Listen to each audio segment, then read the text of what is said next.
What's going on, guys? This is Rob, and one of you had this idea down in the comments. You said, hey, you should kind of give us your views or your ideas on what movies will look like in Phase 6, right? Because Phase 5 is basically done. I mean, we have a couple other projects, a few other projects, but we're literally at the tail end. Phase 6, I think, is where a lot of the interest is because there's a lot of things that we just don't know.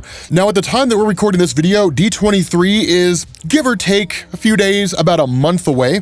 So we know that more information about Phase 6 is likely going to be announced there. Possibly some plot details, most likely some projects that are going to get release dates that we just simply didn't see at San Diego Comic-Con, X-Men, different things like that. For the Fantastic Four, Kevin Feige recently came out and said, and I quote here, "A lot of people know this origin. A lot of people know the basics. How do we take that and bring something that they've never seen before? We've set a very high bar for ourselves with bringing that to the screen." Now, of course, there was a little bit of expansion here, and effectively what Kevin Feige said is the Fantastic Four film is not going to be an origin story. So it's not going to feel like Iron Man 1 or Captain America 1 or Thor 1. And it kind of makes sense, I think, for a variety of reasons. We're sort of past the days of the traditional origin story type film coming out of the MCU. It's not to say we won't get those, but I think they'll happen through different means or only for characters that people just basically know nothing about, which is 90% of the characters that they can introduce in the MCU.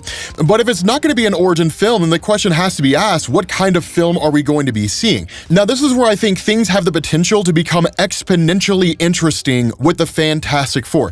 If we take Kevin Feige's words literally and we say, okay, this is not an origin film, it's going to be a movie that's basically going to throw the Fantastic Four to us, but it's going to be done in a holy shit kind of way, then that means they got to pull out all the stops. Now, Fantastic Four initiates Phase 6. The ending of Phase 6 is Kang Dynasty and Secret Wars. Just based on these titles alone, which I think it was very intentional for why they gave us these titles, I think they're telling us exactly the role the Fantastic Four are going to have. I think it's planned out. There's no scriptwriter. John Watts left the project, so they don't have a director, and nobody's been cast. But it doesn't mean they don't know what the general premise of the film is going to be.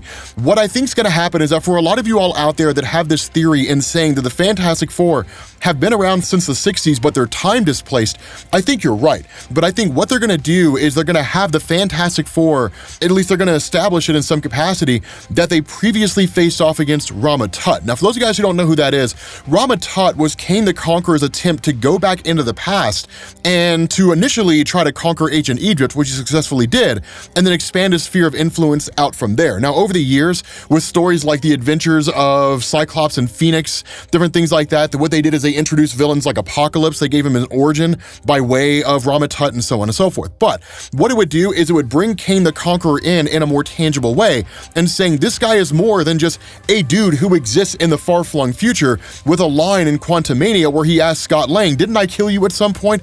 That with there being multiple versions of this guy across the multiverse, surely our main Marvel Cinematic Universe has one. We don't know if the version of Kang that Scott Lang's going to see in Ant-Man 3 Quantumania, if that's our Kang the Conqueror or just a main Kang the Conqueror. And if they want to introduce the Fantastic Four in a really interesting way and bring in Rama Tut, the best way to do it is to say that our Marvel Cinematic Universe, Earth 616, Kang the Conqueror, had gone back into the past, became Rama Tut, and then was ultimately defeated by the Fantastic Four. But surely this fight between Rama Tut and the Fantastic Four has not been going on all this time. And surely if the fight lasted a few days, the Fantastic Four likely would have found their way back, and they could basically return seemingly the moment they left. So the question is, why wouldn't that necessarily happen? Well, here's my thought. My thought kind of takes that a step further, and basically we would see the plot of Sliders. Not an exact plot, but just more of something similar to it. So for those of you guys who never saw Sliders, it was a great show way back in the day, but you basically had a handful of folks who were essentially lost in the time stream. They kept trying to find their way back to their Earth, but they ended up finding other Earths instead, ended up traveling to other alternate realities instead. And it was just a really cool way for the show to give us alternate realities. What if the British had won the Revolutionary War? Different things along those lines. Now, I would have a hard time believing that somebody as intelligent as Reed Richards wouldn't have the ability to simply just access the quantum realm and then return back to the main Marvel universe. Instead, what I think would actually happen here is it'd be one of those things where they're okay, let's go back to our timeline. And maybe something happens, they get thrown off course, they end up in an alternate reality, they basically have the opportunity to come back after ending up in that alternate universe and exploring it, and then they're just kind of I mean, what if we explored some more? Like, what if we just didn't go back right now? I mean, technically we're manipulating time.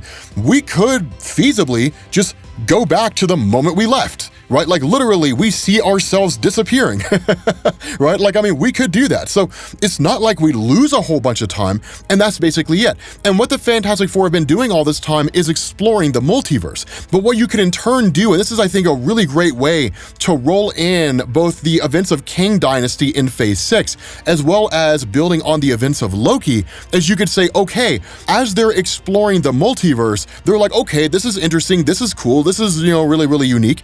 And then suddenly things start changing around them. And the idea of things changing around them is the result of this sacred timeline rejoining the rest of the multiverse. And that's when they start to realize something's off, right? Like now you have Kang, or a series of Kangs, a council of Kangs, the Kang Dynasty, if they want to call it that, but they start to realize something's wrong with the multiverse now. Maybe they explore a little bit more and they realize, okay, so like there's this big bad guy, Kang, he's the one that like we're literally, like we have to avoid. Perhaps Kang is chasing after them, I don't really know. But the overall gist of this is they return to the main Marvel Cinematic Universe, and they're the ones that basically make it possible for the heroes to learn about Kang the Conqueror, to learn what he's capable of and what he can do. The only alternative to that is to find some way to invoke Sylvie after she had killed He Who Remains, and then bring her into the fold, assuming she wasn't immediately killed by Kang when he seized power. But with this being the case, I think it stands to reason that it would make a phenomenal Fantastic Four film.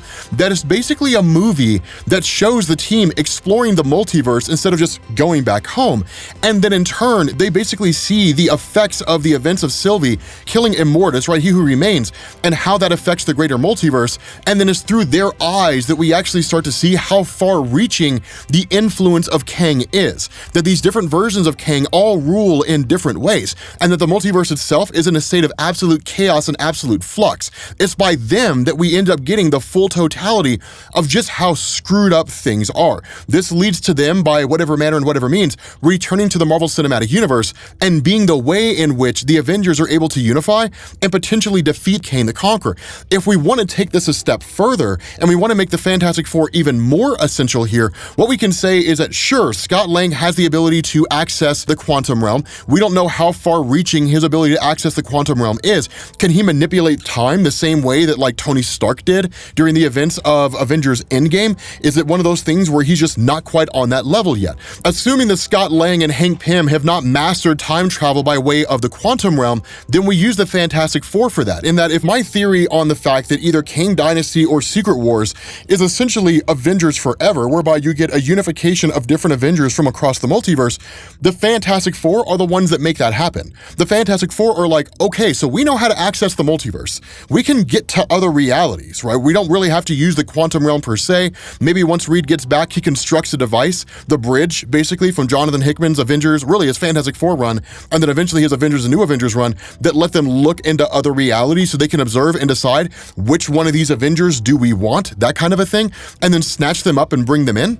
Of course, we'll talk more about that during our video on Secret Wars and Kang Dynasty and all that, that basically they're the ones that make that possible. So now, because of them and Kang Dynasty and Secret Wars, you have what's essentially a multiversal Avengers team, right? And then you just kind of call it a day. Like, I don't know exactly what role they're going to play here, but I do think that there is ample room to make a wildly compelling movie. And because of the fact that the film is debuting at a time when we're in the multiverse saga, I don't think we're going to be looking at a Fantastic Four movie where it's like, and then they fight Doctor Doom. Day is saved. It'd be hugely underwhelming, to be quite honest with you guys. I mean, you have to, I mean, surely you agree. I wouldn't say you have to, but surely you agree with this, right? Like, the phases ending with Kang Dynasty and Secret Wars, the events of Loki have happened, right? We've seen Doctor Strange Multiverse of Madness. We're in the multiverse saga.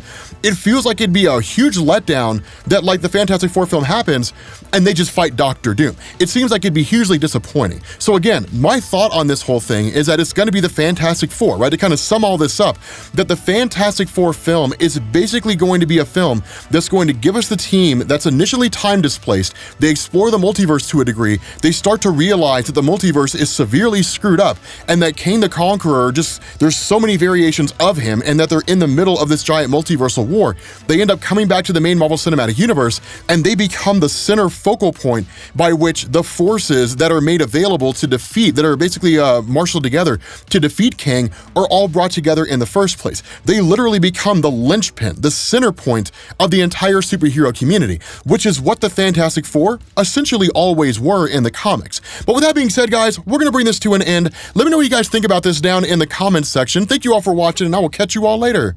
Peace.